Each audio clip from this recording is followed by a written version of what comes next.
যদি একটা বই ছোঁয়ার সাথে সাথে তোমার মৃত্যু নিশ্চিত হয়ে যায়?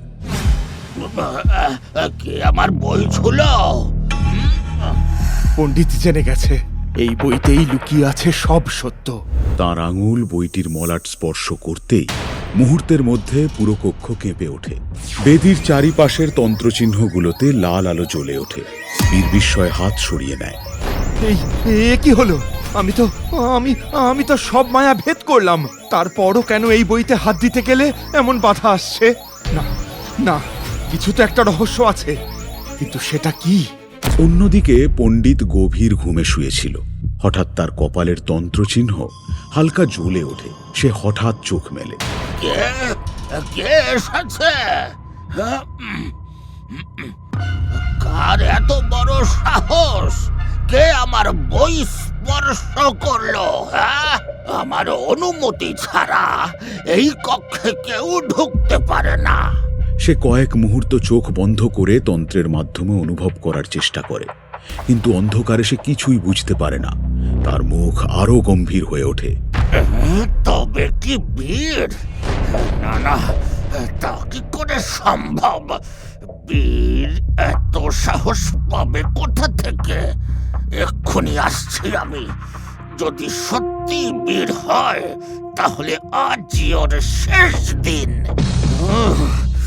আজ তোকে আমি ছাড়ব না বীর।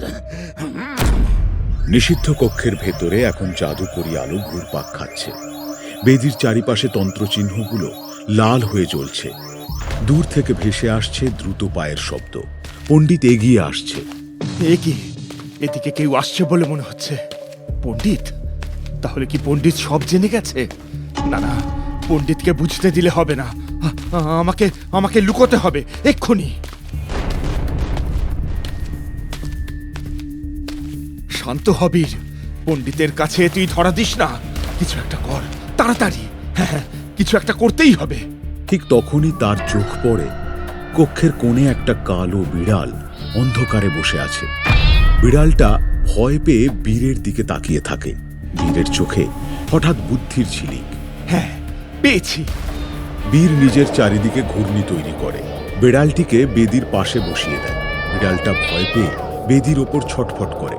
ঠিক তখনই দূরে পণ্ডিতের গম্ভীর কণ্ঠ শোনা যায়। কে আছে এখানে? বেরিয়ে আয় আমার সামনে। কে আছিস? তাড়াতাড়ি বল। মুহূর্তের মধ্যে বীর ছোট আকার ধারণ করে। সে দ্রুত দেয়ালের এক সরু ফাঁক দিয়ে বেরিয়ে যায়। এক মুহূর্তের বুদ্ধি আর সাহস, এই দুইয়ের জোরেই বীর বিপদের মুখ থেকে সরে যায়। পণ্ডিত এখন প্রায় কক্ষের ভিতর পৌঁছে গেছে। কে ছিল এখানে? কে ছিল? কক্ষের ভিতরে আবার নীরবতা নেমে আসে। পণ্ডিতের চোখ ধীরে ধীরে বেদির দিকে যায়। আবার সেই কালো বেড়ালকে দেখতে পায়। ওহ, এই বেড়ালের জন্য আমি কত কি না ভেবেছিলাম। এমন ভয় আমি আগে কখনো পাইনি।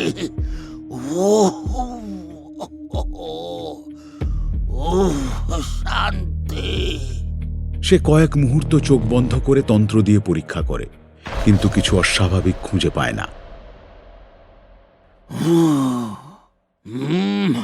আমার তন্ত্র তো ঠিকই আছে। এই বিড়ালটাই যত নষ্টের গোড়া। যা, হুস হুস হুস, যা বলছি, যা যা, হুস। সে বেদির চারিপাশ একবার ঘুরে দেখে।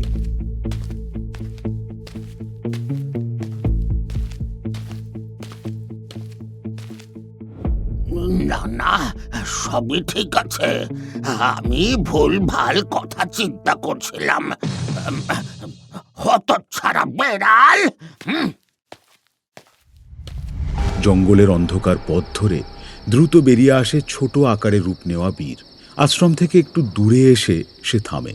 চারিদিকে শুধুই ঝিঝি পোকার শব্দ আর ঠান্ডা বাতাসের শোঁ শোঁ আওয়াজ। আর একটু হলেই ধরা পড়ে যেতাম। ভাগ্যিস এই বিড়ালটা এখানে ছিল, না হলে খুব সমস্যা হয়ে যেত। বিড়ালটা না থাকলেও পণ্ডিত হয়তো আমাকে দেখতে পেত না, কিন্তু সন্দেহ তো করতো যে কেউ এখানে এসেছিল। তখন হয়তো সন্দেহের বশে বইটা অন্য কোথাও রেখে দিত। পণ্ডিত সত্যিই ভয়ঙ্কর সতর্ক। বইটার চারদিকে এত তন্ত্র বসিয়ে রেখেছে। না, এইভাবে হবে না। সোজা গিয়ে বই ছোঁয়ার চেষ্টা করলে প্রতিবারই পণ্ডিত টের পেয়ে যাবে। আমাকে সমস্ত কিছু জেনে বুঝে তারপর বইটা স্পর্শ করতে হবে। বীর আজ অল্পের জন্য বেঁচে গেছে, কিন্তু সত্য এখনো অধরা। গভীর রাত, রাজপ্রাসাদের চারিপাশে নিস্তব্ধতা। দূরে কোথাও প্রহরীর বর্ষা মাটিতে ঠোকার ক্ষীণ শব্দ শোনা যায়। ক্লান্ত কিন্তু সতর্ক বীর ধীরে ধীরে নিজের কক্ষে ফিরে আসে। দরজা ভিতর থেকে বন্ধ করে দেয়। ঘরের এক কোণে ছোট্ট প্রদীপের আলো দুলছে। সেই আলোতেই টেবিলের উপর রাখা কাঁচের বোতলটা স্পষ্ট দেখা যাচ্ছে, যার ভিতরে বন্দি জাদুকর ধোঁয়ার মতো ঘুরপাক খাচ্ছে। আজ আমি বইটা আনতে গিয়েছিলাম, কিন্তু খুব অল্পের জন্য বেঁচে গেলাম। আমি তোকে আগেই বলেছিলাম বীর, সেই বই সহজে কেউ নিতে পারবে না। কিন্তু কিন্তু তুই আমার কথা শুনিসনি। হ্যাঁ, আমি নিজের চোখে দেখেছি সেই বই সহজে নেওয়া যাবে না। তাহলে এখন উপায় কি, আমাকে বল। পণ্ডিত সেই বইয়ের ওপর ভয়ঙ্কর তন্ত্র বসিয়ে রেখেছে। যে ওই বইটা স্পর্শ করবে, পণ্ডিত সঙ্গে সঙ্গে টের পেয়ে যাবে। তাহলে নিশ্চয়ই সেই তন্ত্র ভাঙারও কোনো উপায় আছে। কি সেই উপায়, বল আমাকে। আর যদি না বলিস তাহলে আমি কি করতে পারি সেটা তুই খুব ভালো করে জানিস। তাই নিজের প্রাণের মায়া যদি করিস তাহলে ভালোয় ভালোয় বলে দে। চুপ করে থাকিস না, না হলে এক্ষুনি তোকে এই আগুনে পুড়িয়ে শেষ করে দেব। বলছি বলছি বলছি বলছি বীর, উপায় আছে, কিন্তু কিন্তু সেটা খুব বিপজ্জনক। যদি বিপদকে ভয় পেতাম তাহলে আজ এখানে আসতাম না। আমার বিপদের কথা চিন্তা না করে তুই উপায়টা বল, কি করতে হবে? বইয়ের তন্ত্র ভাঙতে হলে প্রথমে প্রথমে পণ্ডিতের যজ্ঞকুণ্ডের আগুন নেভাতে হবে। একটুও যদি আগুন থাকে তাহলে তুই সফল হতে পারবি না। ঠিক আছে, আমি এই কথা মতোই কাজ করব। দাঁড়া বীর, দাঁড়া, আমার কথা এখনো শেষ হয়নি।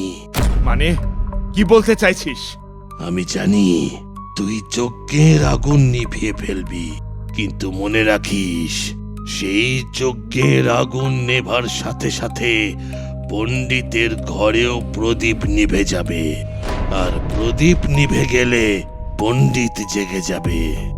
তাই খুব সাবধান। বীরের মনে নতুন এক পরিকল্পনার সূচনা হয়।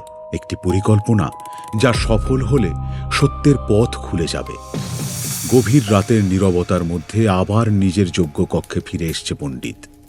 যজ্ঞকুণ্ডের আগুন ধিক ধিক করে জ্বলছে, ধোঁয়ার কুণ্ডলি ঘুরে বেড়াচ্ছে বাতাসে। কিন্তু আজ পণ্ডিতের মুখে অদ্ভুত অস্বস্তি, তার চোখে সন্দেহের ছায়া। না না, কিছু একটা তো নিশ্চয়ই ঘটেছে। সত্যি কি বিড়ালটার জন্য এটা হলো নাকি অন্য কিছু?